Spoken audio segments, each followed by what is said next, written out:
नमस्कार. तर आज म्हण घेऊया आतल्या गाठीचा असणे. अर्थ अगदी सोपा आहे.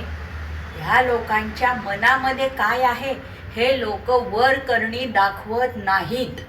आतल्या आत ठेवून देतात आणि वर करणी अगदी गोड गोड बोलतील.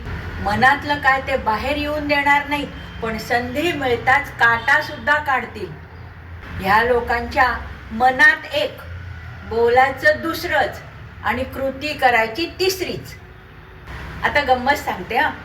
काही काही मित्र असतात, एखाद्या मित्राचा पहिला नंबर येतो, पण काही जळकी मुलं असतात किंवा आतल्या गाठीचे मित्र असतात, ते वर करणी दाखवत नाहीत. त्यांना वाईट वाटत असतं की ह्याचा पहिला नंबर आला बघा. मग ते काय करतात, त्याचा अभ्यासच होऊ नये, परीक्षेच्या वेळी तो दुसरीकडेच त्याचं लक्ष लागावं म्हणून काहीतरी वेगवेगळ्या कृती करत असतात. त्याचं मन दुसरीकडेच भरकटवायचं, त्याला दुसऱ्याच गोष्टी सांगायच्या, अभ्यासाच्या वेळी दुसरीच कामं काढायची, बाहेर चल करायचं, अभ्यास होऊ द्यायचा नाही. म्हणजे मनात ह्यांच्या काय आहे की ह्याचा अभ्यास होऊ नये, ह्याचा पहिला नंबर येऊ नये.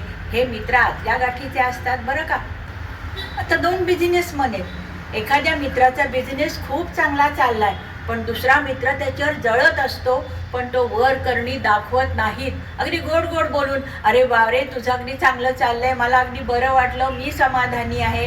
पण कृतीमध्ये काय करतात हे लोक, याचा बिझनेस कसा कमी होईल किंवा हा कसा कर्जबाजारी होईल, ह्याचा धंदा कसा बुडेल, किंवा चार लोकांना सांगून ह्याचं प्रॉडक्टच घाणे हे आहे असं सांगत असतात. पण त्या मित्राला कळून न देता आतल्या गाठीची लोक असतात ही मंडळी.